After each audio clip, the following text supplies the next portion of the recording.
I think we're gonna have today largely be a kind of informal discussion. So for a number of you, if possible, just go ahead and maybe flip on those cameras so we can have more of a dialogue going. And of course, for some of you, that might not be as comfortable. So of course, whatever works for you, but we are going to keep this a bit more dialogical. So let's see. Sorry. Okay, so I'll just open by saying I'm Heidi Stark, Heidi Kiwitnipinisi Stark. I'm a Turtlemont Ojibwe and the director of the Center for Indigenous Research and Community-Led Engagement. And I just want to acknowledge the Wasanich, Songhees, and Esquimalt nations on whose territories both I live and the university is situated on, so where many of us are calling in from. And I'd like to just welcome Kevin Bruyneel here, who's joining us. We've already, I think, in the chat put the link for the YouTube recording of yesterday's book launch for anyone who maybe didn't get a chance to be there. So his new book, Settler Memory, which just came out. So Kevin Bruyneel, for those who didn't get a chance to hear a bit of his background yesterday, is a professor of politics at Babson College. His book, Settler Memory, The Disavowal of Indigeneity and the Politics of Race in the United States, was published in the Critical Indigeneity series of the University of North Carolina Press in 2021. And he presently writes on the relationships between race, colonialism, collective memory, and racial capitalism. He's published articles in History and Memory, Settler Colonial Studies, Native American and Indigenous Studies Journal, among others. And his first book, it's a great book called The Third Space of Sovereignty, The Post-Colonial Politics of U.S. Indigenous Relations. So he's of settler ancestry, born and raised in Vancouver, BC, the traditional territories of the Musqueam, Squamish, and Tsleil-Waututh nations. And he completed his BA at Simon Fraser University and then went to the States to do his MA and his PhD at the New School for Social Research in New York City. So at Babson College, Bruyneel teaches courses in political theory, American politics, critical race studies, Indigenous studies, and radical politics. So we're so excited to have him here. And as you saw from the description, he'll be largely focused on talking about research and publishing, but I think is really open to hearing what kinds of questions you guys might have about doing academic work and work of this kind. So I think it might be most useful to maybe just go around and do a really brief introductions, keeping in mind there's a number of folks here, and bringing up any kind of key points you'd be interested in hearing his reflections on.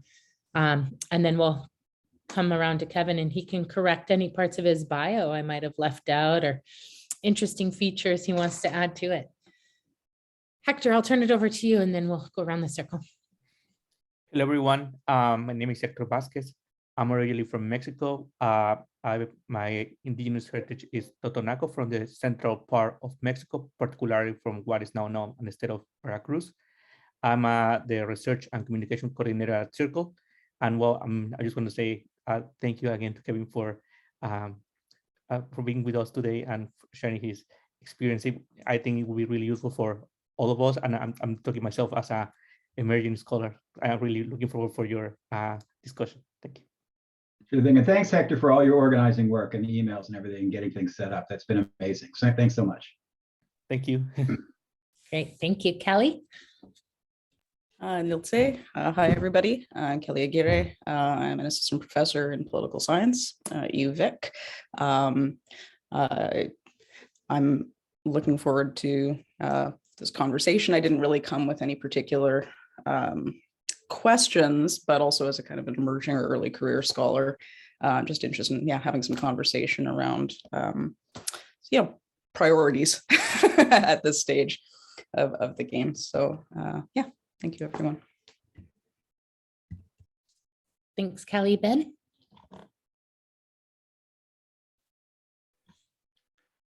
Thank you. My name is Benjamin Ajabuin. I'm from Ghana, Africa, and I'm a graduate student on the Indigenous Governance Program.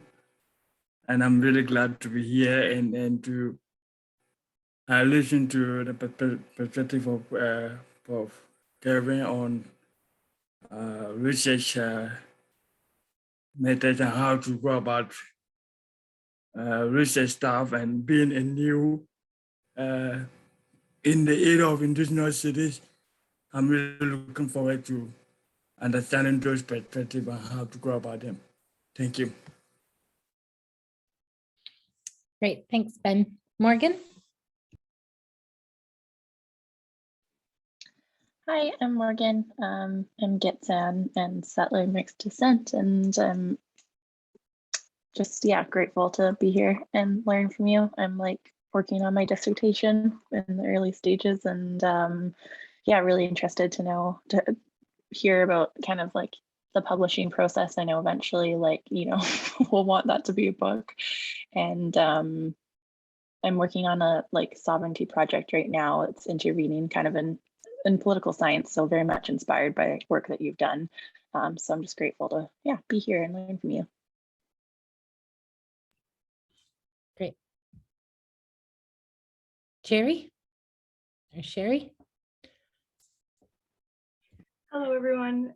I'm Sherry Brown. I'm doing a master's in First Nation Studies at UNBC in Prince George, but I'm living in my home of Langley, working remotely right now. I'm a citizen of the Nisga'a First Nation. And so in my research, I'm looking at the experience of post-secondary education for Indigenous students. And I joined in today. I was at the book launch. Thank you, Dr. Bruyneel, for the talk yesterday. That was so good, and I'm so glad that I have the YouTube link to take some notes down. I just love to hear from other scholars and just hear them talk through their research and publishing process, just so I can, get some good tips and training as I move forward in my graduate studies. Thank you. Great, thanks so much. Is it Danilo? Did I say your name? I'm sure I said your name wrong. Sorry about that. Ani Bonjour, Danilo Ndishnikos. I'm Danilo. I'm calling from UBC today, which is the traditional territory of the Musqueam people. I'm here today largely, I'm doing a master's in engineering, looking at ways of incorporating Indigenous knowledge into design. And so I'm here today to learn more about qualitative research methods and also, like many others, the next steps in terms of publishing and stuff like that. Miigwech. Miigwech. Hannah. Hello, Tansei. I'm Hannah from Treaty 6 territory. I have Cree, Métis, and mixed settler descent, as many of us do. I am studying at UBC Okanagan. I'm in my first semester of my master's degree, so brand new, but looking forward to learning from all these more seasoned scholars. And I'm hoping we can maybe talk about balancing what the institution wants and what Indigenous communities want when you're doing collaborative research. Thanks, Hannah. Shannon? Hi, everybody. My name is Shannon. I'm calling in from my home on the unceded homelands of Musqueam, Squamish, and Tsleil-Waututh Nations, also known as Vancouver. I'm Métis and Cree and mixed European, and I'm a master's student with the School of Kinesiology, exploring how Indigenous families experience active play programming. And I'm struggling a little bit with kind of focusing the research question. So I would appreciate any advice on that. There's so many elements I think that I want to explore in terms of health and wellness and experience and relationships, and because they all intertwine into your well-being. And so that process has been interesting. And I'm also interested in relation to qualitative research and publishing. I think that I struggle with, when you have all these conversations with people and they share their stories with you, there's so much to share. And then often in publishing, you're so confined by word limits. And so many papers that I read, I just feel like their participants' voices don't really get to shine. And so how do you navigate, you know, being able to actually let those voices shine, but then still, you know, trying to publish your work as, you know, is often wanted by institutions and such. So yeah, thank you. Thank you. Is it Mariano? Mariano? Yes. Hi, everyone. My name is Mariano. I'm from Brazil, Rio de Janeiro. My indigenous ancestors come from the north and from the northeast, specifically from the Amazon Brazilian parts. And I just finished international relations, and I'm applying UVic for a graduate course. So since this is like the beginning of my career as a research, I thought it would be interesting to join here today. So thank you. Thank you.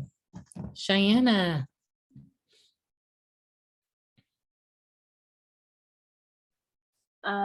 Hello, I'm Cheyenne. I'm in Fidel, and I'm a third-year poli-sci PhD student in poli-sci and Indigenous nationhood. I'm just here to kind of like lurk around and try to learn what I can at this point. Great, thanks, Cheyenne. Stacy. Hi, everyone. I'm Stacy Swain. I'm a settler of Ukrainian British ancestry. I'm also a PhD candidate at UVic in poli-sci and the Indigenous nationhood program.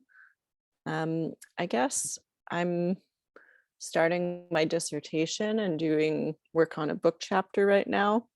And in terms of questions, I was wondering maybe if you have any tips on navigating interdisciplinary research and writing.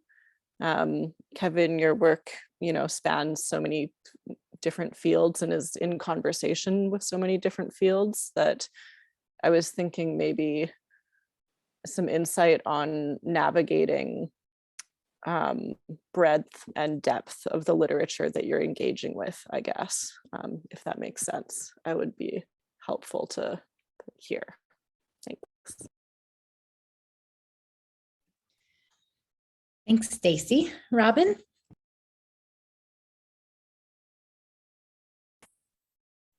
Hi, everybody. My name is Robin Ellsworth. I am coming to you from the traditional unceded territory of the Lakota people, also known as Kamp River. I am a settler here. I work with Island Health and the Rural Coordination Center of BC, and we are getting the word out there that we're trying to help physicians in rural areas in the Island Health region do research. So I'm just here to listen and learn and to see how I can move health forward, especially in our First Nations and remote rural communities. I'm also part of a site visits team, which is doing research project, visiting all the rural communities in BC. That's part of RCC BC work. Thanks for the opportunity today to be here. Thanks, Robin. Kate? Bonjour, Kate Dunn, Indish Nagaz. I am currently in Calgary, Treaty 7 lands, originally from Mississauga First Nation in Ontario, and I'm a doctoral candidate working on a intriguing process of interviewing elders on perspectives of liver health and then creating awareness tools for hepatitis C from that collaborative work. So it's been quite an interdisciplinary journey, and right at the phase where I'm starting the dissertation writing right now. Excited to be here and learn. Thanks. Thanks, Kate. Kristen?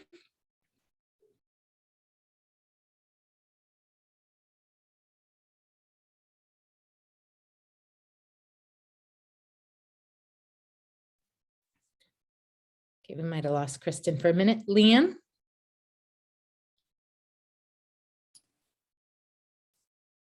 Hi. My internet's a little unstable today, so forgive me. My camera is going to sort of I think, be off predominantly for the whole time. Glad to be here. I am Leanne Kelly, Cree Métis from Saskatchewan, Capel Valley. I'm a doctoral student here in the Social Dimensions of Health program, and I'm just finishing, I guess, my proposal. I don't know, I'm working on that. And I'm an old lady, so I've come to academia really late in life, and so I'm trying to figure it all out. And so I think about, you know, I'm very pragmatic, practical, spent my life in First Nations communities. I'm a nurse, and I'm trying to figure out, you know, I guess the language to use. So much academic writing I find is housed in a coded language that, you know, we perpetuate. It's inaccessible to maybe just people in the work world. And so I'm trying to figure out how to make that bridge or disrupt those ways of being in academia. So I often submit writing to, you know, committees or for publication, and I get feedback saying it's too folksy. Can you take it out of that personal narrative? We need more, whatever. So anyway, I'm just interested about the whole publishing process. And sadly, I have another thing I have to go to at 1, so I'll probably have to leave early. But thank you very much. Thanks, Leanne. Kendra?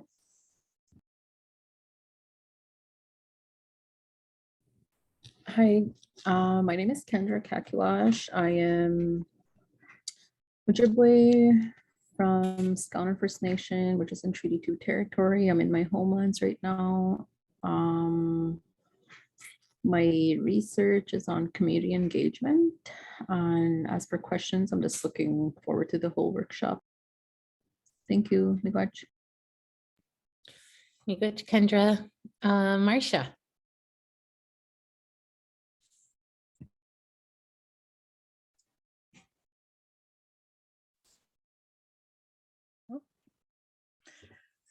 Medalotio ha ni Marcia Delusi ha Listiguich Delewi, Miguel Lugay Mount Allison University. So I am situated within Mi'kmaq, and currently I'm a lecturer at Mount Allison University. So greetings from Mi'kmaq in Atlantic Canada. And I received this information through one of my circles, and I was very excited by it. So I'm here to listen, to learn as well, and as a new, I guess, an emerging scholar as well. So thank you for this session. Thanks, Marcia. Murray?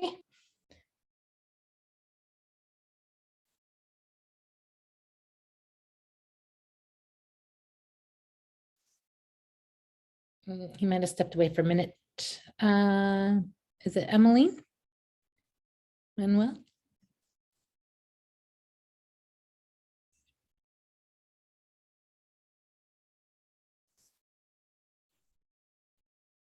Okay, maybe also stepped away.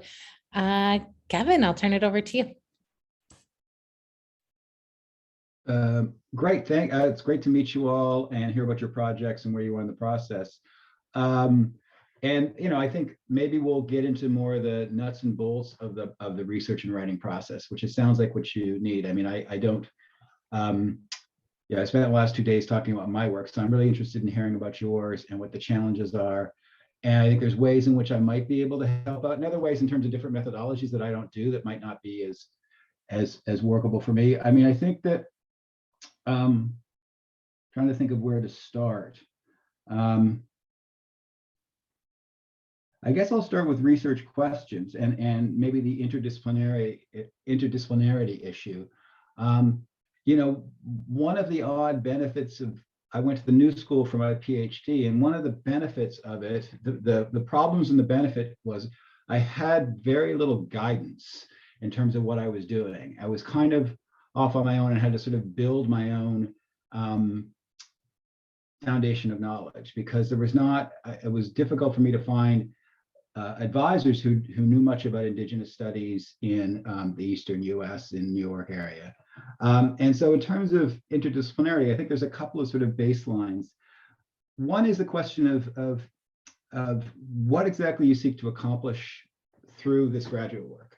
Do you want to be in academia? Do you want to be outside academia? Where are you going?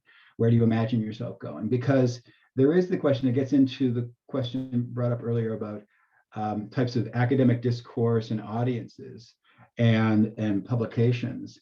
It is the case that you have to think about who your audience is. So if you're writing for a journal that has the specialized sort of theoretical approach, then those people reading that piece are going to be the ones who are looking for that stuff. So you have to think about who you want to speak to. For me, I mean, I was trained in political science, and in terms of my research questions, they emerged out of what I found to be in U.S. political science questions that to me, or issues that to me were evidently important that were simply not being addressed, or being addressed in a very narrow framework, such as liberalism, multiculturalism, folks like Will Kimlicka and Charles Taylor, who were fine, but also became the sort of default. And to me, interdisciplinarity, building upon my knowledge of my field, which was political theory and US politics, it was going to other disciplines, post-colonial theory, theories of colonialism, even some IR that actually, and also American studies, that were kind of saved me. Because if I had stayed solely in political science for the work, the way to approach it, I think I'd have probably quit or not got a job. Not to be overly dramatic, but you know, what the heck. And so I think that it's hard for me as a writer and a scholar and a teacher to even think about my subject matter solely within my discipline. Although I don't want to like totally trash it. I think the discipline provides a foundation. And there's two things that I find incredibly important about that. One is a foundation for yourself. I think you have to, if you're doing political theory, you have to know classic and modern and contemporary political theory. You have to know the grounding of the field.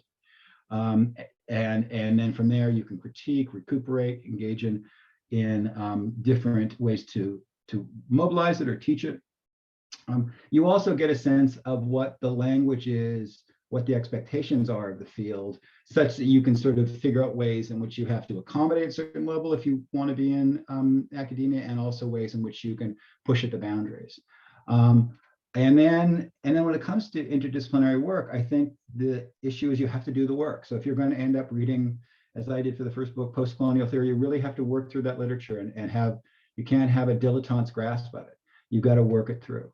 And in the research questions, I was fortunate that my advisor, who is Victoria Adams, she still in many ways is an advisor, herself had issues with political science and would push me to be as creative as possible and to not sort of reproduce mainstream questions in political science.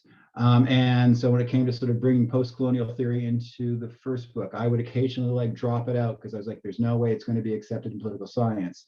And so she'd like push me to continue to bring it back in. So I think it can seem more risky to be bringing in research questions that don't seem to be sort of, and I'm just speaking from the discipline I know, political science, don't seem to be mainstream questions. But by the same token, engaging in mainstream questions is also risky because they've been so worked over. And so for me, I think that the interdisciplinarity is built upon a foundation of knowledge in your field and your subfields. You have to have that to be able to then pivot. And then it's figuring out which work you think actually helps to transform or open up those questions. And then you've got to go in and do that work of the reading, of getting a sense of the narratives and the language. That's, I'm going to stop on that. I might not be totally addressing the question perfectly, but that's one thing. And then I think the other thing is trying to figure out who you want to talk to. Academia is a very specific set of an audience. And if you're trying to speak to a public discourse, then that's a different way in which you're doing your work. And I also think producing the writing. And if you want to be in academia and in it, there's different ways you can approach the writing of it. But a lot of the journals, a lot of publications expect some sort of like foundation of the concepts or theoretical approaches that then you build your own insights from. I'm going to stop there because I want to make sure that I'm not sort of going off in different directions people don't want to get to, and see if there's specific questions that I can address and maybe connect them back to how I've done some of my work. Great, thanks, Kevin. Floor is open if anyone's got questions. You can either just raise your hand or just unmute and jump in.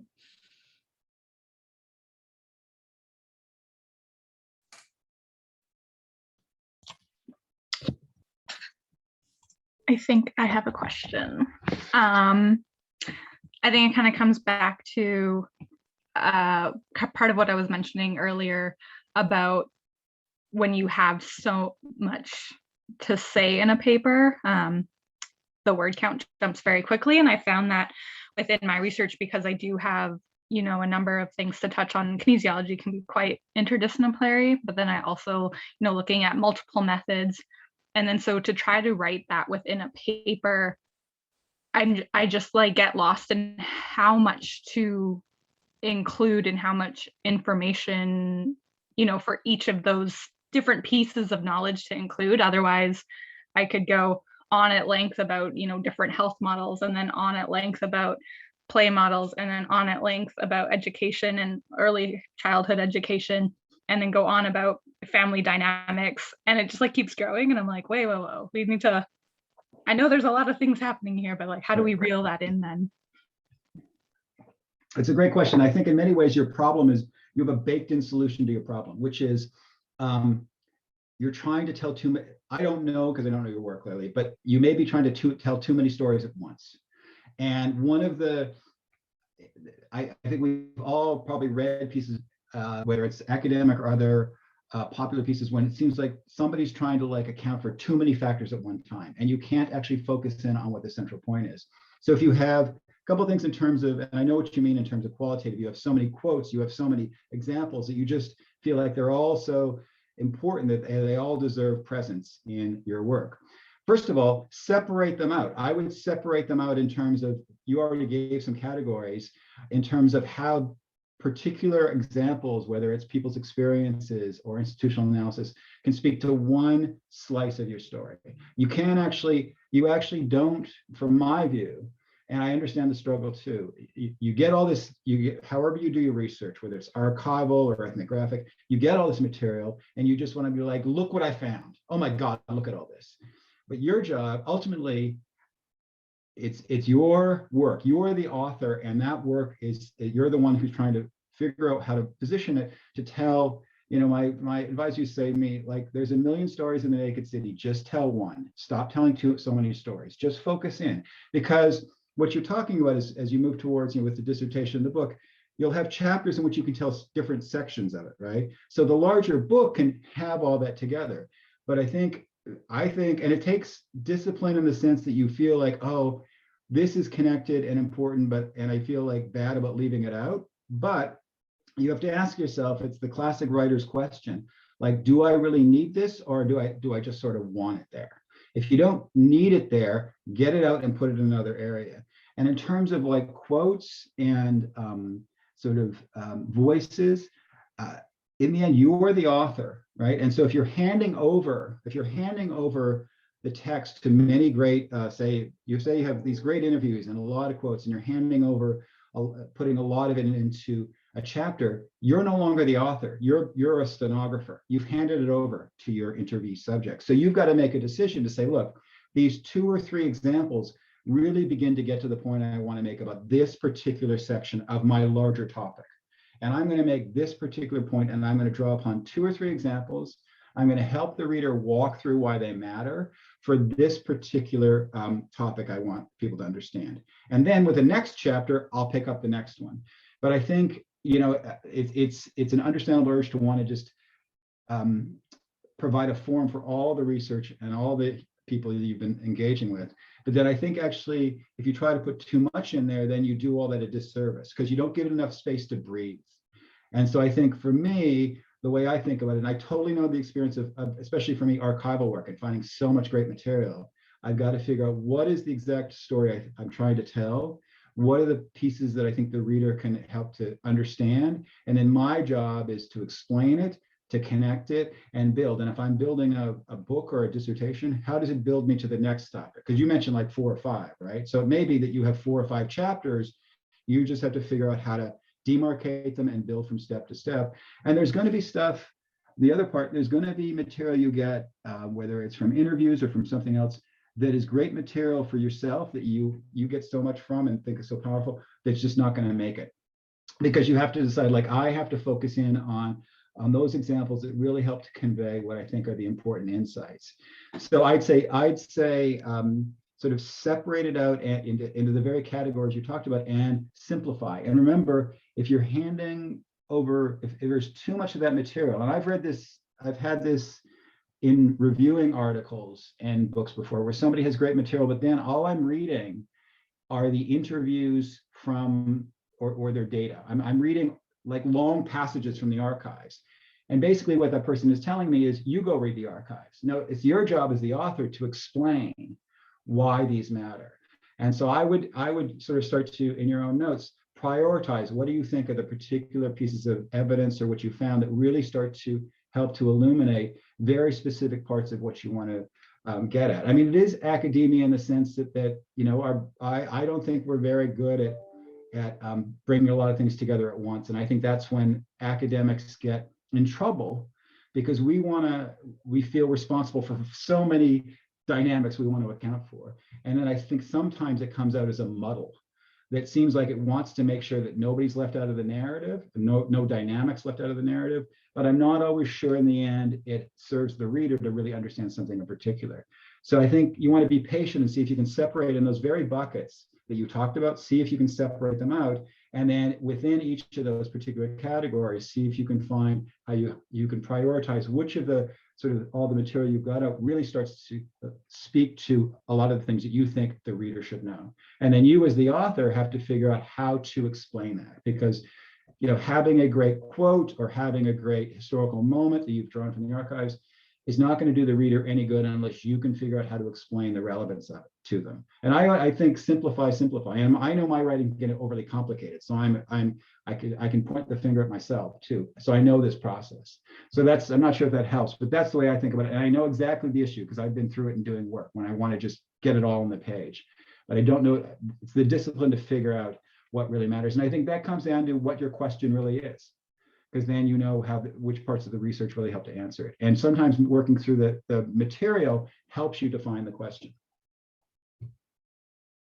Thank you. That's great. Hannah. Hi, that was all really good advice because I'm already overwhelmed and I haven't put pen to paper yet. So I'm really glad to hear those tidbits about categorizing. My particular question was about, I'm not really sure how to ask this so that you can give advice, but I'm studying sort of ethnoecology, so definitely interdisciplinary. And I've noticed a lot of the articles I've been reading and trying to formulate my own research idea really is hard to do because a lot of their conclusions are you need Indigenous knowledge and policy, which is true, but I don't find that helpful to me. Like it seems kind of fluffy. So I'm wondering if you have any advice for how to find more specific information, I guess. Can you explain what you mean by it? So at the end, the article will just say, okay, the answer is go engage with Indigenous communities to understand. Is that what you mean by what the conclusions say? And that's why that's unsatisfactory? Yeah, like I'm trying to find, I want to study plants and I'm trying to find where Western knowledge is missing Indigenous knowledge on plants. And all of the conclusions seem to be put this into conservation policy, basically. And your question is really about why is it not there in the first place? Yeah. Well, that's your question. I mean, and that's your question. Your question is not about what to do. You could imagine what to do, which is to, and of course, you know, the matter of inclusion and what that looks like can also be problematic. But your question is not, you know, should it be there? What your question is about how to explain an absence. And so then I mean, I know nothing about your field, but then I'll state an opinion anyways, because what the heck. No, but I mean, I get this because part of, for example, when I was doing my first book, Third Space, and thinking about why is US political science not engaging Indigenous politics, right? I can certainly say, well, go engage with Indigenous politics. But the question is, why is there, so in your field, what is the conceptual framework? What's the epistemological presumptions, the ontological presumptions? Like, what are the presumptions on this field about what counts as valid knowledge? Like, what is it that when a Western botanist, or whoever you're talking about, looks at the world, sees through a particular lens, and what are they missing? So I think you'd want to be looking for, I'd imagine, and I did this in political science, what are their so for my work, what were the background assumptions about what sovereignty in the state meant, right? And so when somebody in political science, in American politics, or IR is talking about sovereignty, they had a very statist notion what it was. So if you mentioned Indigenous sovereignty, it just didn't translate. It didn't make any sense to them. And so then you say, okay, now I know it's not just an absence because like we thought about it and threw it out, it just didn't figure. So I think what you actually want to be interrogating, if I'm hearing you right, is how Western epistemological, ontological presumptions, methodological ones are shaped, are probably baked into a long discourse in their own fields, and therefore are constitutively unable to recognize Indigenous knowledges, because for whatever's going on in that field, they can't see it. And so that's my understanding. You're trying to explain an absence, not say, oh, go out and make it a presence, because that's the problem you're trying to address. Like, and so that would be my sense of it. And so maybe it's the issue of it's frustrating because those conclusions are not explaining and answering the question you're asking. And so I think that this is when you have to go back into those particular sources of that field, and whether it's going back into the discipline, going back into the major articles there, and getting into their conceptual presumptions of what counts as legitimate in their field. That would be my thought. And I can see a lot of connections with the way I was trying to figure out an absence when I was doing my work earlier on. Definitely, thank you for that. Sure. The advice I kind of hear you giving, Kevin, that seems so important is that often when we find ourselves a bit lost in the weeds, like revisiting our research question can be such a guiding kind of move to help us figure out like what needs to be in that conversation and what doesn't. Yeah. So that's really great. Other folks with thoughts around that or other questions? Ben, what's up?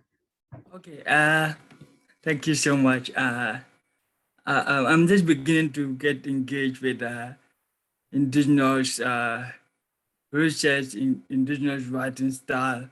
And one of the fascinating things that have just been challenging to me is in terms of the positionality of the researcher and the questions is asking and the questions that you are trying to find answers to and trying to position yourself within that context.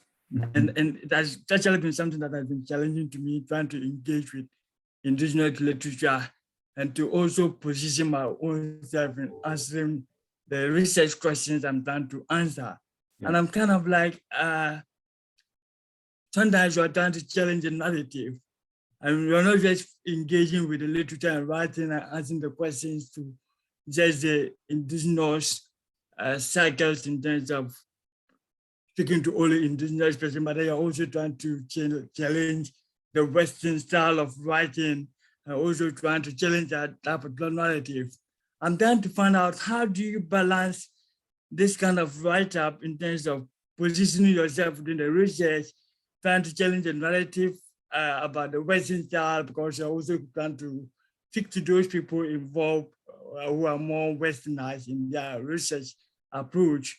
And you are trying to ask these questions and trying to answer them in relation to not just Indigenous communities, not just the Indigenous scholarship you're trying to engage with, but also trying to challenge the narrative of the Western style. How do you balance the two in that regard?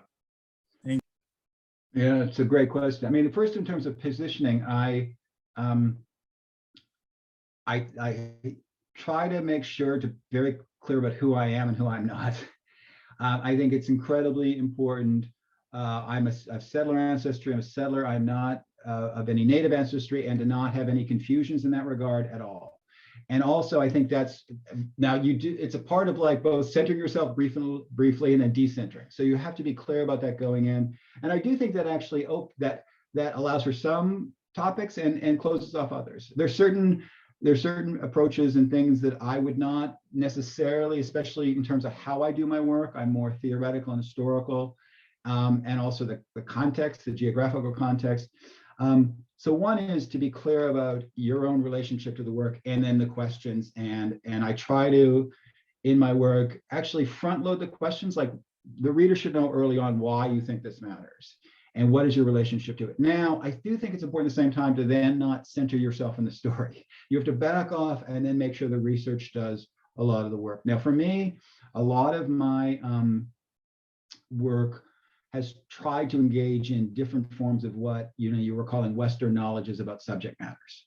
Not solely, but a lot of it. And so my questions have been understanding, initially, why is US political science especially not able to even like conceptualize beyond, issues of voting or something else, liberal multiculturalism, indigenous politics. And so I'm engaging in a critique, but also not just a critique, but also a conceptualization of providing a type of vocabulary so that those in the field and connected to the field can actually, I would hope, be able to engage outside of what I consider to be normative and not necessarily helpful frameworks, such as issues around voting rights and inclusion and multiculturalism. And so, I mean, I completely hear where you're coming from. To me, it's about very clear about my positioning and what I'm trying to say and not trying to say. Certainly not trying to speak for any communities unless I've done research and have permission to do so, whether through archival documents or something like that. But also like what's driving me. I mean, what's driving both books and with the second book about race politics in the US is, again, what I saw to be sort of an absence or a background of indigeneity in race politics and some of the most radical thinkers who were, as I said, sort of, seeing and not seeing indigeneity at the same time, and being clear about that project. And then digging down into the work of knowing that literature as well as you can. I mean, part of, one of my things my advisor says, you can go whatever direction you want, but when you go into a particular field, you really have to know it. You really have to know it as well as you possibly can and understand your focus of your research questions. And so for me, I think being clear about who you are and your positioning, what you're seeking to accomplish, it's what you're seeking to accomplish, what questions you have, but also what you're not doing. No book accomplishes everything. I think part of it is it's a grad school, and went through it. You just want to say everything. And you can't. So you have to say, this is what I'm trying to accomplish in this piece. I'm not doing something else. So for example, in the Settler Memory book, I have the chapter on Reconstruction in which I center Black Reconstruction by Du Bois. I try to make clear this is not a chapter on Du Bois. I'm not doing that. I'm doing this specific thing, and this is what I'll be held accountable for. I mean, people can ask whatever questions they want.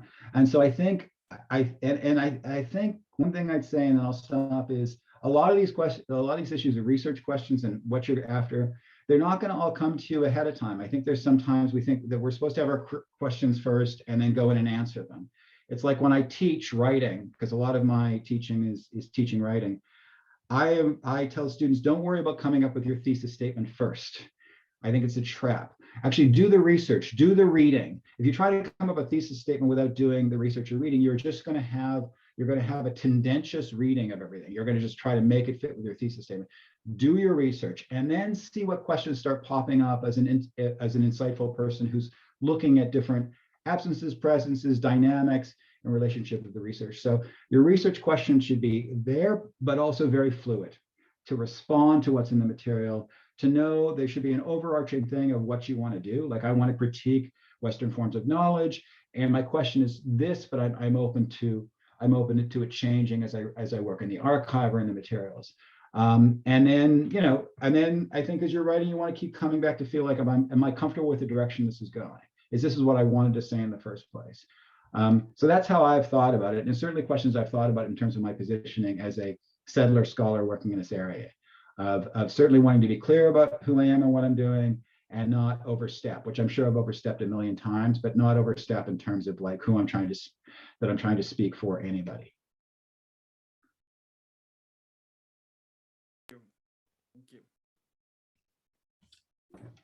Great, thank you. Cheyenne has put a question here in the chat box. So hers is around like the timing of publishing. So she says, I have a question regarding timing and publishing. There seems to be conflicting narratives of when it's best to publish while in grad school. Sometimes you're told not to do it too early, but then suddenly you're close to candidacy, teaching, and you're supposed to publish more as you get ready to start applying for jobs and stuff.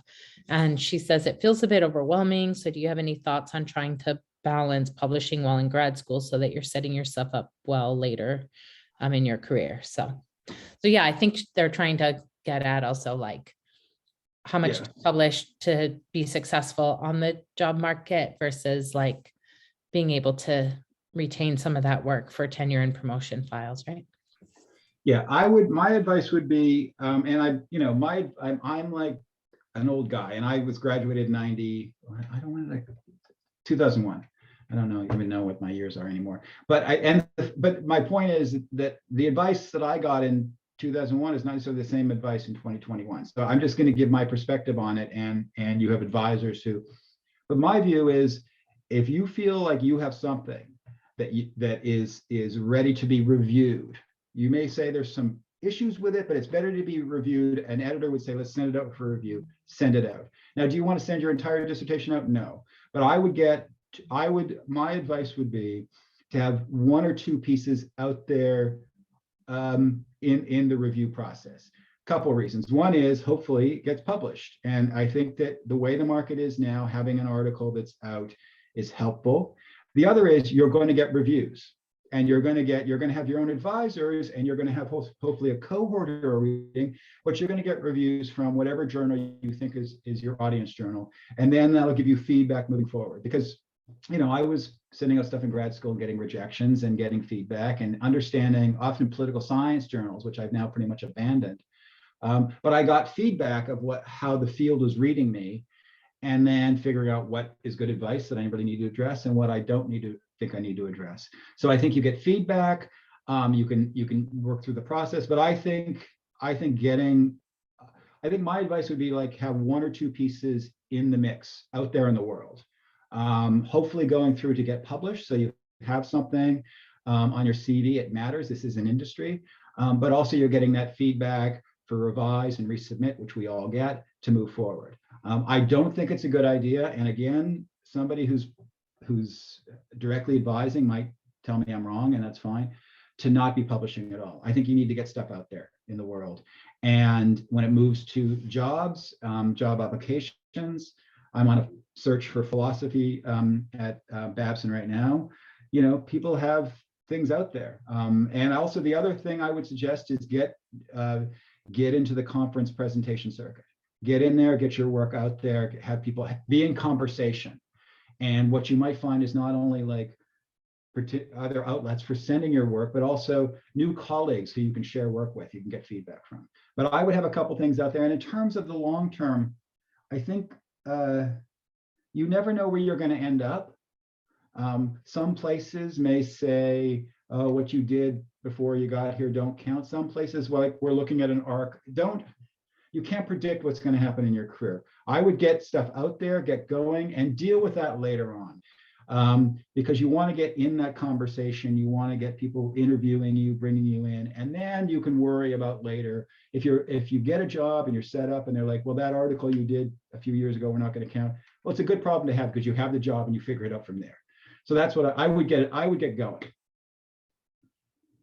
Yeah, and I find like your external reviewers just look at the full body of your work, right? Mm-hmm. Which yes. Those letters become really crucial for tenure. So I do think sometimes people get really nervous when universities tell them these things won't count if they were published before they start, but they're always taken into consideration, right? So, And when it comes to letters, as you go into conferences, having a cohort, getting, you build your own network of folks, right? So when we're all going through process, the university is going to pick some people, but you can also have your people.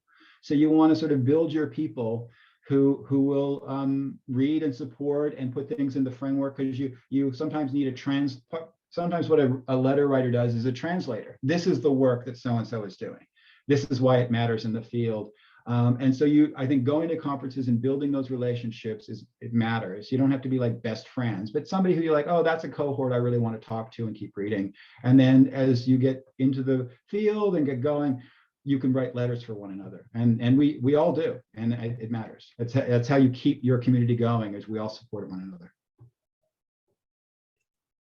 Great, thanks, Kevin. Also, you wrote my letter, I think, didn't you? I was like, I think you were one of my letter writers. Might have been. Yes, I was. Great. I had all these Kevins because I had Kevin Washburn too, and I was like, this is amazing. So good Kevins. Callie. Hi, Heidi. Thanks. I don't know actually if my question maybe, because it deals with practicalities of a certain kind, but maybe it's a little bit broad. It's a bit of a broad question around both. I think it touches on audience, this question of like coded language and accessibility in our writing and work, but also I think Benjamin's question a bit on positioning and establishing like what you want to do, what you can do, and accountability, which is something that came up. It comes up for me all the time. And when I was listening to the panel yesterday at the book launch, you talked about a little bit about, the work that poets and artists, for example, do in sort of opening up our imaginations, etc., the sort of speculative and imaginative work of artists that's sort of deemed valuable in particular ways, right? In terms of their sort of roles in sort of world making and all of this, and like particularly thinking about our role as sort of critical scholars, most of us who are interested in actually making contributions to, within decolonial movements and stuff like that. The work of academics, and especially theorists, I think, so maybe this is a particular axe to grind, isn't really often seen in the same way. And as a student, I know, and maybe this is something that other folks reflect on, as a student, I was coming up against a lot of concerns or criticisms of the utility of the academic work that I was engaging in. And it became kind of a stopping point for me. I had a lot of conversations, I think, over the years, or here and there with Heidi, for example, about concerns around, particularly coming out of community and grounded perspectives about the work, like actually, like, where are our projects coming from? What is the usefulness of this? Who we're talking to, our audience, how we're positioning ourselves, and particularly for Indigenous scholars, this comes up a lot. What use is this work or is this project? So I guess I'm just interested in maybe just hearing a few thoughts around these kinds of questions about navigating those kinds of, I don't know, maybe slightly existential angst about. You mean, Kelly, are you also good to see you again? Are you asking like how you understand if your work matters and is actually making an impact? Is that sort of the direction you're thinking about? Like, who am I talking to? Am I just talking to myself? Is it going to make a difference? A little bit, but also kind of responding to, like, how do we hold up also the value of this kind of work? I mean, it's sort of it precedes a lot of the practical questions that we're talking about here today about publishing and stuff like that. But yeah, I don't know, just as a theorist, as someone who's writing, also for a very particular audience, an academic audience, any thoughts about how you've navigated some of those conversations around the work of academics and how we establish our projects and stuff like that? I mean, there's two parts to it. One is when I was completing my dissertation, I was half convinced there was no way I was getting a job anyway. I was writing about Indigenous people's politics at the New School, and my advisor said, you're either going to get hired as sort of a freaky person in a big department, or you're going to get hired in a freaky department. And I got hired in a freaky department. I'm at a business college. My point being, I think that I totally, I was involved also with like left sort of anarchist activism in New York, which was very, very important for community, and also feeling like I was doing something, engaging, because you spend so much time in your office just writing.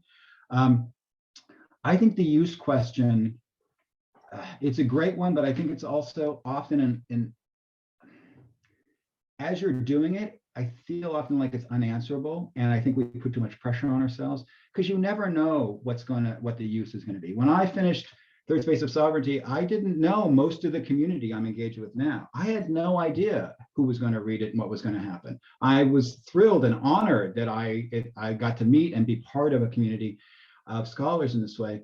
I was just trying to finish a dissertation and get a book and get tenure. And certainly I think it mattered. And I had an audience and I was trying to influence political science and the US politics in terms of what I thought was a horrible absence and inattention and not understanding its own field. I think that your responsibility is to your work. Like if you think that like this is the work that I need to do, that it matters and you understand the question, that you have sincerely done the work properly. You're not like being a dilettante. You're not just moving in and like benefiting from communities in a small way. You're not just like, you were actually doing sincerely the work and you ethically understand what you're doing and getting across. Then I think it's kind of like democratic action. You kind of have to act and you can't control the outcome. There's some people who write and I think you're right. It's less so with theorists, maybe some people who write who are very specific, like I'm going to finish and here's my 5-point plan for explaining my work or why it matters. A lot of those 5-point plans don't really help past the first point. I think one of the ways, somebody was asking me yesterday about some impact of the book, or maybe it was Monday, and I was like, I don't know what a book does. I would hope that it provides a vocabulary and a different way to see a particular topic. It provides an audience for some way to say, you know what, I've been looking at a subject and now I see it slightly differently, or suddenly it provides me a vocabulary and an analytic to open up to deeper insights, things that I just thought in the most superficial way. But then again, one of the nicest things when you do work and it's out there is people contacting you and telling you that they read your work and they got some insight from it that you never expected, right? You never saw that coming. And so you want to be in community, with your cohort of scholars, with your readers, to keep you accountable. Like have people read, part of me as I had a cohort that kept me accountable for my work, for how I was doing it and how I was developing it. But then I think it comes down to you yourself being like, this is what I want to say. This is what I want to say. Maybe nobody will read it. I mean, I certainly had that feeling. Nobody's going to read this damn thing, this dissertation. My advisors and my parents are going to buy this dissertation and that's it. And I'm going to be back working at the restaurant in Vancouver, right? That was like my other completely, I thought, my trajectory. But then you have to, I think in that way, the one sort of benefit of that is do the work you want to do it in your way. Because if you suddenly say, I'm going to craft it in some way that's going to appeal to some old white guy who's on a committee somewhere and I want to make him or her happy, because then you're not going to write the work you want and they're not going to read it anyways, right? You might as well write it the way you want to write it. And then, again, it's hard work. Build your community and then they'll help to tell you what the use is. I tend to not that I don't worry about it, but I don't feel like, I also think we can think as writers, we have more power than we do. I mean, we hope that people read it and get something from it. But for me, it's like, is this what I want to say? And is this what I want to say, given the context of I have to finish this damn book? Like you could always go on forever. Like at some point you just got to be done. This is what I can say at this moment. I hope that people read it and get something from it and have another way to think about things. But I would not put too much pressure on yourself on these things, because we're not that powerful. And we're just trying to get some point out that we think needs to be said, that we think ethically we've come at this work in the best way we can. And we've listened to other voices, we've listened to reviews, we've gone through a rigorous process, and there it is. Because I think sometimes the use thing can be a bit of a trap for us. So that's been my thought. And certainly, it's different now that I'm, very privileged and tenured and I'm more comfortable and I can do things. But when I was certainly a grad student and writing this project that people have told me directly I was not going to get a job, I was going to be done. And also whatever, but this is like, okay, I don't want to write anything else. I want to do this and we'll see what happens. And I got lucky. That's not what I think will happen with you all, because, I think that there's an emerging field that I think has strong sources and jobs. But if that's the case, then I might as well write what I want to write in the best way I can, and then we'll see how it plays out. So I wouldn't get caught in the trap of that. Have your own sense of a measuring stick of what you think that's the work I want, and be hard on yourself. Like, I think we should be demanding of ourselves to do the best work, have others read it, and then let the world sort of get a sense of it. Thanks. That was actually very helpful. It was helpful to hear in this moment. Yeah, a blind squirrel occasionally, Yeah. Well, and it's interesting because I think in some ways, like my experience, like being now at UVic and seeing what some of the students struggle through, which is of a different generation, and even the junior faculty, Kelly being also of a different generation than when I came up. There's so much pressure on them to like also be able to say, oh, some community like told me to do this work, so it's valuable for that reason, instead of recognizing that like so many of us are actually coming out of particular kinds of Indigenous communities, engaging with a variety of Indigenous communities that aren't just like the nations themselves, but the, academic communities, the urban communities, and so on, that give shape and meaning to the work we might be designing ourselves. And I don't know if that was one of the tensions you were trying to get at as well, Kelly, in your question, but yeah, absolutely.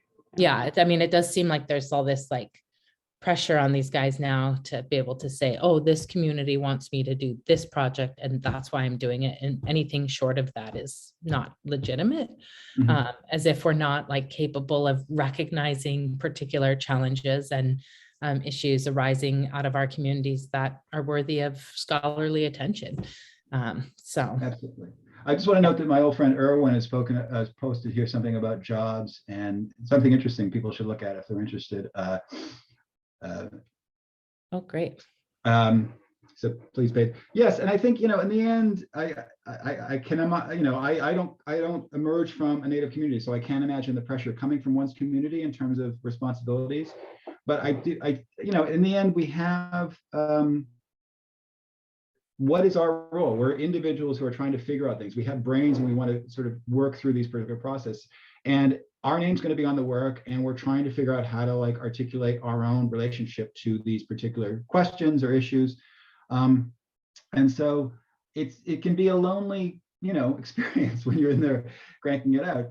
And one of the advice that I always sort of give is hopefully you develop a cohort of people who are maybe at your same trajectory in terms of graduate school, in terms of junior scholars and senior, who you trust not only to share work with, but actually to have honest conversations. Like, am I crazy? What am I doing? Am I going in the right direction? Is this completely, when I was doing all my work, certainly I have a very strong cohort of people from grad school who we all read our work. We all had we met every week, we did our stuff. And sometimes the meetings weren't reading stuff. It was like, this is why I didn't write a thing, and this is why I'm stupid and I'm going to go home. It was therapy session. And then when I got older, I am older, I would share with people who are also part of my community saying, is this thing about Baldwin nuts? And just in that way, that's not about like a classic review. And then people who know you well enough to offer critique without like harming, right? And so I think building that community that you can just say, I feel stupid, I feel like it's not working, I don't know what I'm doing, which we all go through, is important, because they're there for you, you're there for them. And then they can help you with those questions about your relationship to community or your relationship to ethical research, because I'm sure you've got a good group of people. Yeah, just a quick note that one of the best advice for folks who are in grad school now or working through theses or dissertations, the best thing that I ever did was is a writing group. We, about a core group of about 4 of us for the last probably year and a half, 2 years of our dissertation process, met once a week and shared, even if it was a couple new paragraphs of writing. Yeah. And it was a space that we felt comfortable to share that work and get feedback. And we all finished because of it. I mean, period. And now there's still kind of a core cohort of folks, moving forward in our careers.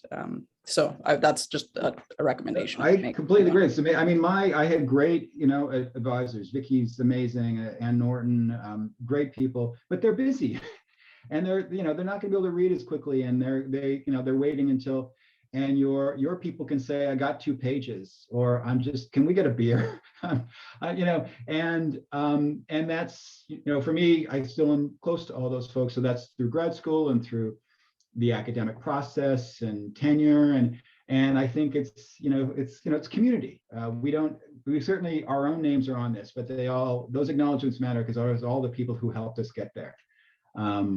So I completely agree, Kelly. I think it's really, really important.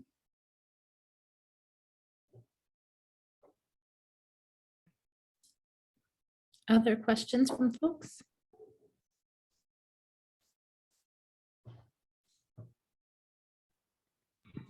I guess I do have a question for Kevin. Although everything that he said so far and our colleagues asked, it was just so clarifying, were also the kind of things that I have in mind, because, like, for example, political science in Brazil is still like, it's so far in starting to discuss land acknowledgement and start to have a more indigenous perspective to it. So I also have this struggle in thinking the way of writing and not being disrespectful to, the way that the academia has been discussing, for example, geopolitics. And so I wanted more like a technical perspective of Kevin, like in how to starting writing. So like I caught myself too many times like starting writing in a way that is too critical of geopolitics, and so then I go and seek to explain its Western roots as something for a stagecraft perspective.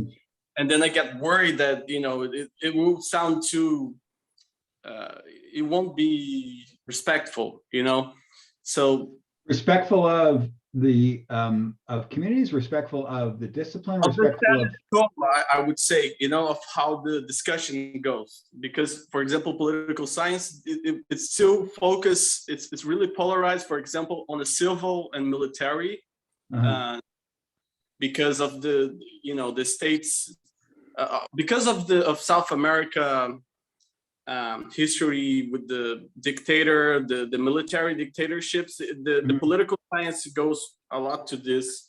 And I wanted to bring an indigenous perspective to it. So like how to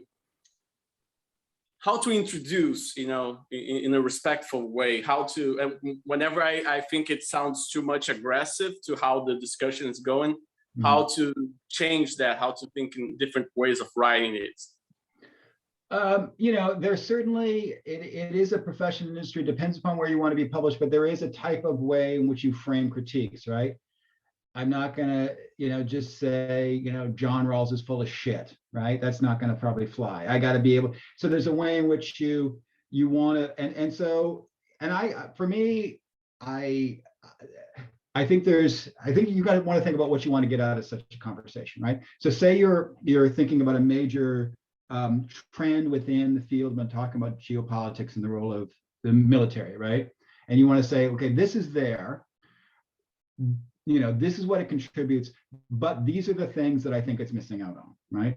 Or these are the ways in which, these are the presumptions it makes about what the political is, or what the site of social movement activism is, right? So you're not so much saying like, throw it all out. You may feel that you need to throw it all out in the ocean, but you're saying like, this is what this does, this is what it does not do, and this is what I'm going to add into it. And I think you have to decide. I think part of writing, at least for me, and we all have our own writing process. I'll write.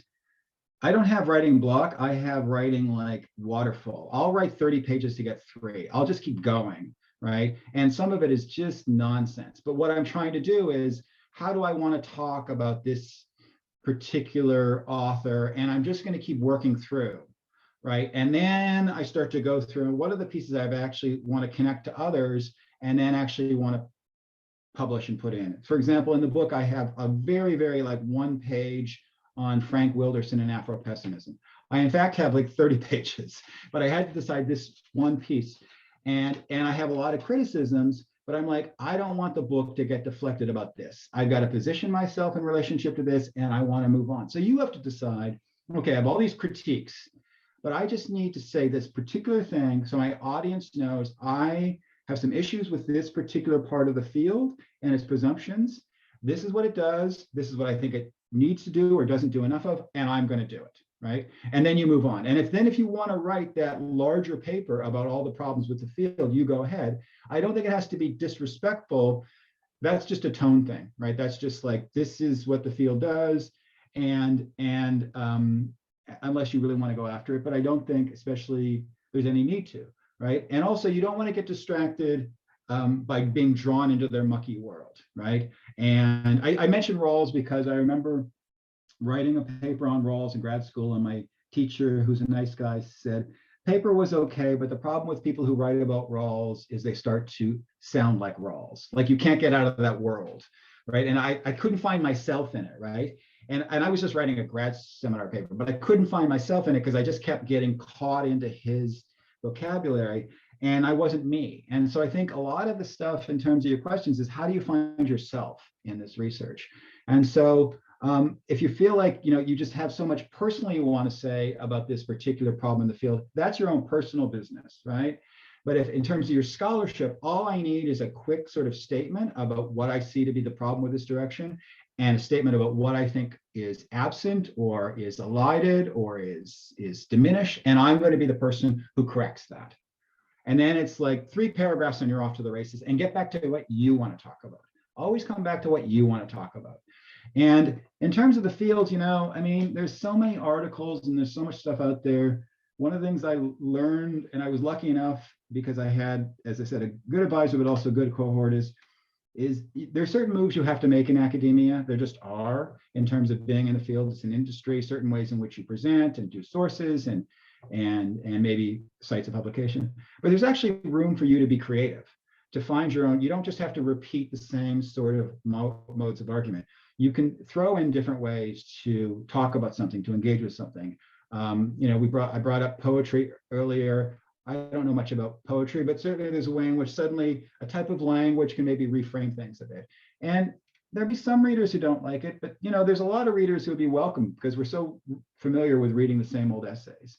So trust yourself a little bit. That's not to say that there's not an institution, it's not an industry, and there's not a lot of bullshit going on. There is, but trust yourself a little bit to write, to bring in material, to write in a way that you want to, understanding that it still is, if you're going to be in academia, a type of form.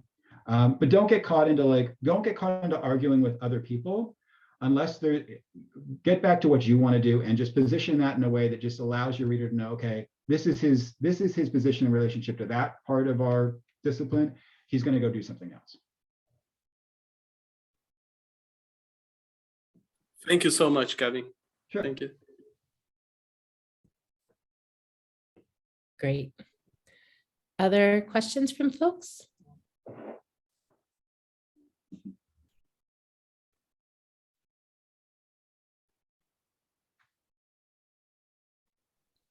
I guess I have like a kind of, I don't know, more like for fun question, and maybe you've touched on this, so sorry if you have.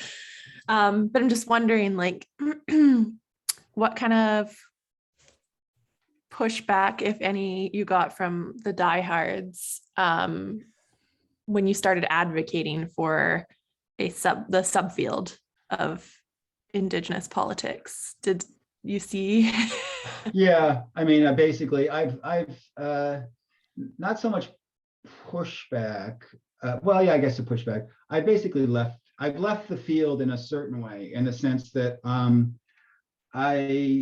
I don't really publish in political science journals. I've tried occasionally, some a little bit, and there's some that I think they're actually more like Theory and Event and New Political Science that I think are more open and are engaging and have editorial boards that get it and publish work like Heidi's and are really getting it and really making that.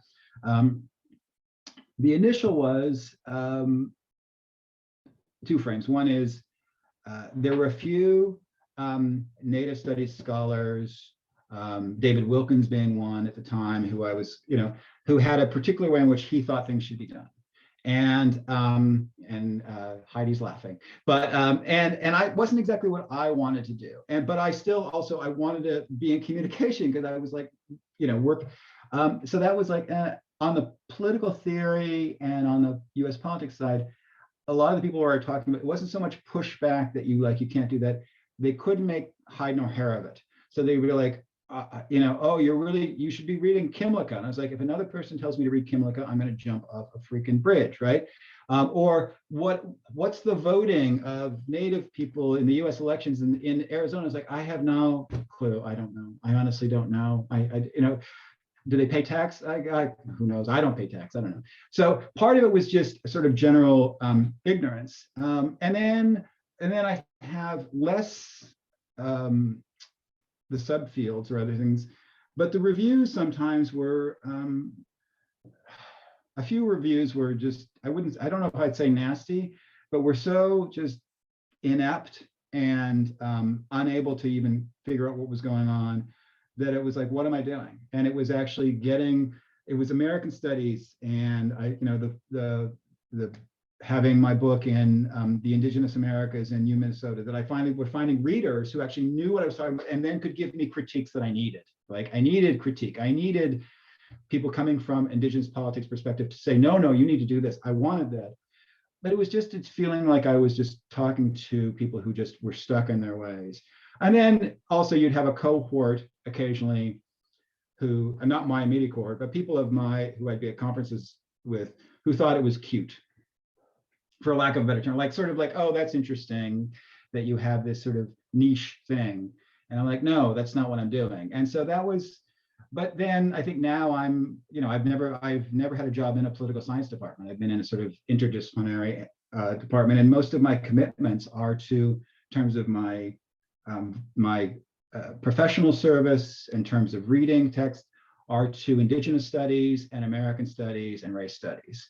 I will read a political science review article if I think I know that it's one of my people. I mean, it's part of, or it's moving in a direction that I think that needs to be in a political science journal, so I'll give it a shot. But otherwise, and I think that's a US situation, and also in a particular time period that I don't think you're facing. But there'll be some pushback. That's not so much that they know better than you, but about your field, but they know better than you about the discipline. And then you're like, the discipline's changing, and you're like the old guard, and you're on the way up. That's what you tell them. Not directly, but under your breath. And then just it comes back to having, I'm going to sound like a broken record, but your community that can affirm that direction you're going makes sense, right? They'd be like, no, just keep moving through. And my optimistic sense of things is it's much better than 20, 30 years ago in terms of places for publication, in terms of jobs, in terms of scholarships, in terms of a community of people who will read your work and be supportive. And then standard political science is just, they think that, we need to talk about Locke and Rousseau and Hobbes until we're, blue in the face. And I like all three, but I'm already blue enough in the face. So yeah. Great. Thank you so much. It was great to hear about your experience. And I feel like there's still a bit of I have Heidi, but I do still feel like I need to somehow answer to the entire history of political science in my doctoral work. So yeah. Well, there is one thing I'd say about that, which is Vicky, my advisor, would say, look, you have to understand the language they speak a little bit, right? Yeah. So when you go to a job talk, you're going to have somebody. So if I go to a job talk, I never had one in a standard political science department, but somebody asked me about the Congress or voting, I can't just say, I don't give a shit about that, right? I've got to have an answer. I've got to understand where they're coming from. And she used to say, just tell them you'll teach the Congress and then they'll forget about it. And 2 years later, you do what you want, right? So you got to play them a little bit. So you've got to know their language and what they care about. So you're like, oh, okay, that question they're asking is really about the role of institutions. That question's really about political development. That question's around political economy. And then you don't have to fully answer their question as if the way they want. You have to acknowledge that what they do matters, right? What you do matters. I see you. That's what you do. Now I'm going to go back to what I do. Yeah. And so there's a certain way in which, and she was right, like you have to be able to like, okay, that's the IR guy who's coming after me. Oh, and then you're like, oh, yeah, that's interesting. You know, that's a good point. That's, and then you veer back. They just want to be seen usually. And so it is an industry, and there is a bit of like some moves you've got to make for sure. Yeah. Thank you. Sure. That was an enjoyable Q&A for me. Thank you.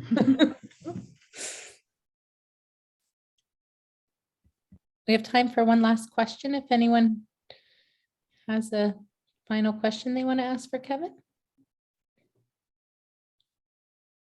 Otherwise, I can just give this kind of closing question. So a lot of what you've talked about has been around the importance of generating community and the ways in which that can really guide each of us from like the research, like from beginning the research, developing our research question in the literature, to like maneuvering our way through the discipline and the job market and tenure and promotion.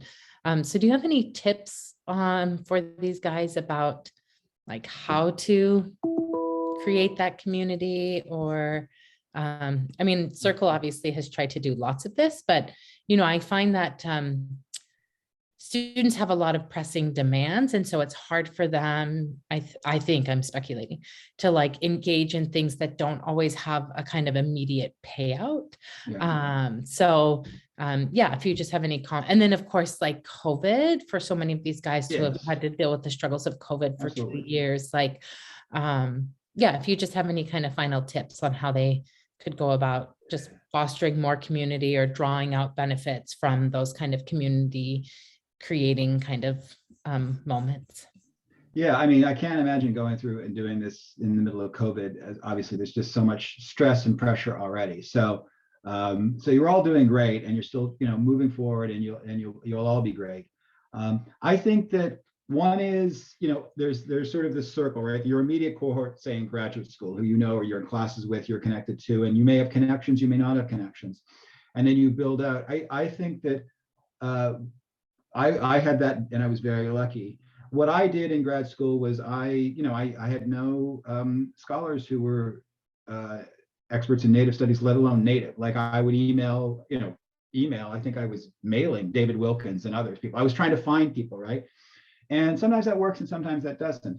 But I think actually the cold call, the cold email to say, you know, I saw your presentation and maybe we could exchange work, or, you know, I'd love to maybe at the next conference, maybe we could put together a panel. I think that conferences can be actually nice places to just like get people to see who you are, to be part of a conversation. You know, if you're putting together a panel and there's sort of a senior scholar or a junior scholar that you want to read your work, invite them on to discuss it, make a connection. There's got to be a little bit of like step forward, right? And say, and, you know, sometimes those are going to fall flat. The people are not going to want to do it. There's going to be no connection. But, you know, my experience has been you start to like make connections with different folks who actually want to be in conversation. And I think that's on you a little bit to be able to do that work. I don't think it involves like extra work. And so I think it might be like the next conference is coming up. Maybe we can put something together. Or maybe, you know, the one benefit of COVID is that suddenly we're very familiar from having Zoom conversations. Maybe we could have like a Zoom discussion. You know, like anything, when you ask somebody, you might get rejection. You know, in academia, you got to deal with rejection. In life, you do. But asking and seeing, and then my experience has been when people have asked me if I have the time, I'm happy to do it because it's nice to be in conversation and to feel like you're not alone, and to be reading something, and to be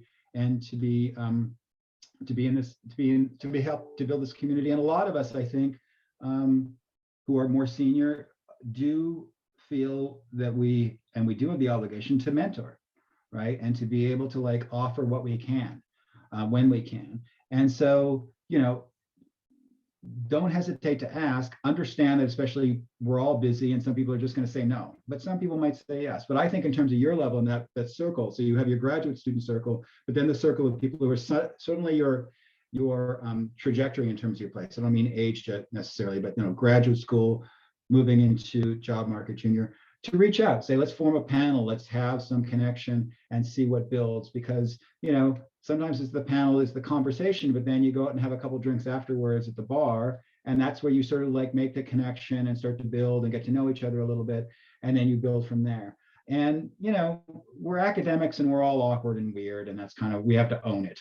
And then from there, but we all, you know, people want connection. We also want our own alone time, but we also want connection. So that's what I do. And that's been my experience, is when I've either asked people to form something or been on something, you meet usually great new people.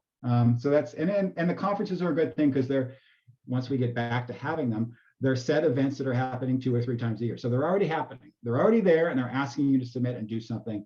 So that would be a site to start to not just certainly have a panel of all your people, but mix in a few other people that you'd like to talk to.